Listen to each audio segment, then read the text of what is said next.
Assalamualaikum warahmatullahi wabarakatuh. Perkenalkan, nama saya Reza Ardiana Living dengan NIM C1B020004 dari kelas R003 Manajemen. Di sini saya akan menjelaskan materi mengenai manajemen piutang. Adapun maksud dari pengertian piutang merupakan salah satu unsur dari aktiva lancar dalam neraca perusahaan yang timbul akibat adanya penjualan barang dan jasa atau pemberian kredit terhadap debitur yang pembayaran pada umumnya diberikan dalam tempo 30 hari sampai dengan 90 hari. Nah, sedangkan manajemen piutang merupakan sebuah proses yang mendata, mengumpulkan, dan menagih piutang perusahaan dari tangan konsumen. Sistem manajemen piutang yang baik akan menghindarkan kekurangan dana akibat dana yang macet di tangan konsumen. Nah, adapun klasifikasi piutang terbagi menjadi 3. Yang pertama ada piutang usaha. Piutang usaha ini ialah adanya penjualan kredit atau dalam perusahaan dagang. Hal ini timbul sebagai akibat dari pembelian barang atau jasa secara kredit oleh pelanggan. Yang kedua ada wesel tagih. Piutang ini memiliki bentuk fisik berupa surat formal yang diterbitkan sebagai bentuk pengukuran utang. Pinjaman jenis ini memiliki waktu tagih antara 2 sampai 3 bulan. Nah, yang terakhir ada piutang lain-lainnya. Piutang ini mencakup tentang piutang bunga, piutang gaji, uang muka karyawan, serta restitusi pajak. Karena sifatnya yang luas, maka catatannya bisa dilaporkan secara terpisah dalam neraca. Materi selanjutnya ada kebijakan penetapan kredit. Kebijakan ini terbagi menjadi 3. Yang pertama ada standar kredit. Standar kredit berguna untuk mengungkapkan kemampuan keuangan minimum pelanggan sehingga dapat ditetapkan pelanggan yang tergolong layak memperoleh kredit. Dengan demikian, perusahaan dapat meramalkan siapa pelanggan yang akan terlambat dan membayar kewajibannya dan siapa pelanggan yang mungkin akan mengakibatkan kerugian piutang atau piutang tak tertagih. Kebijakan kedua itu ada syarat kredit. Syarat kredit ini atau disebut dengan credit term mencakup 2 hal. Yang pertama, periode kredit, yaitu kapan penagihan dimulai serta berapa lama batas waktu penagihan. Dan yang kedua, ada berapa besar diskon yang akan diberikan kepada pelanggan yang membayar pada periode diskon. Nah, yang ketiga ada kebijakan penagihan. Kebijakan ini merupakan prosedur yang meliputi waktu dan cara-cara penagihan agar pelanggan membayar tepat waktu. Misalnya, perusahaan akan melakukan langkah-langkah penagihan sebagai berikut. Yang pertama, menegur via telepon kepada pelanggan yang belum membayar. Cara yang kedua yaitu menegur via surat kepada pelanggan yang belum membayar sesudah 7 hari dari batas akhir penagihan.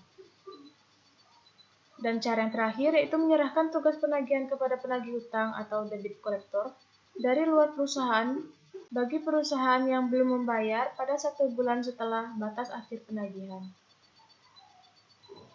Nah, adapun faktor-faktor yang mempengaruhi besarnya investasi terhadap piutang, menurut Bambang Rianto, faktor yang dapat mempengaruhinya adalah yang pertama, volume penjualan kredit, yang kedua, syarat pembayaran penjualan kredit, yang ketiga, ketentuan tentang pembatasan kredit, yang keempat, kebijakan dalam penagihan piutang, dan yang terakhir atau yang kelima yaitu kebiasaan pembayaran pelanggan.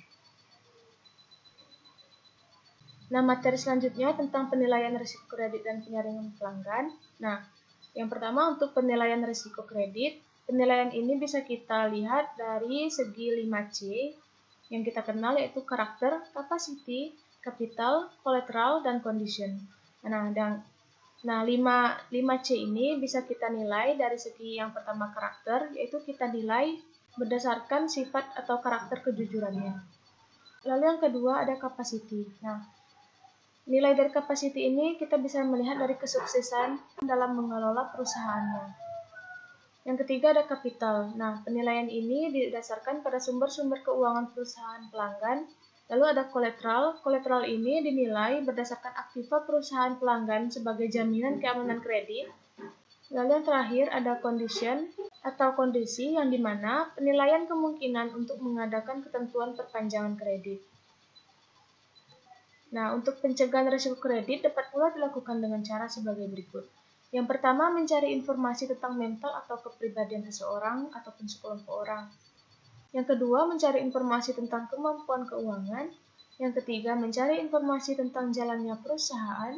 Yang keempat, menetapkan kebijakan setahap demi setahap. Yang kelima, membatasi jumlah piutang. Yang keenam, meminta barang jaminan. Dan yang ketujuh, seleksi terhadap verkoper atau agen.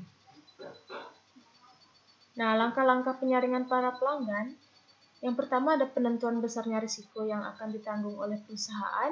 Yang kedua, penyelidikan tentang kemampuan perusahaan untuk memenuhi kewajibannya. Yang ketiga, mengadakan klasifikasi dari para langganan berdasarkan risiko pembayaran. Yang keempat, mengadakan seleksi dari para pelanggan. Nah, materi selanjutnya ada perputaran piutang dan anggaran pengumpulan piutang. Periode perputaran piutang tergantung dari panjang pendeknya ketentuan waktu yang dipersyaratkan dalam syarat pembayaran kredit. Sehingga semakin lama syarat pembayaran kredit, berarti semakin lama terikatnya modal kerja tersebut dalam piutang dan berarti makin kecil tingkat perputaran piutang dalam satu periode.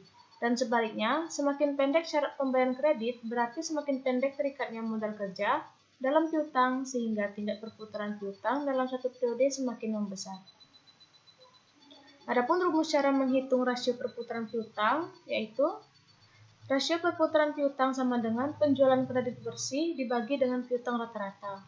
Nah, sedangkan untuk mendapatkan piutang rata-rata, kita harus menggunakan rumus seperti berikut. Piutang rata-rata sama dengan piutang awal tambah piutang akhir dibagi 2. Nah, sekianlah materi yang dapat saya sampaikan. Semoga bermanfaat bagi kita semua. Jika ada salah kata, mohon dimaafkan. Saya akhiri. Wassalamualaikum warahmatullahi wabarakatuh.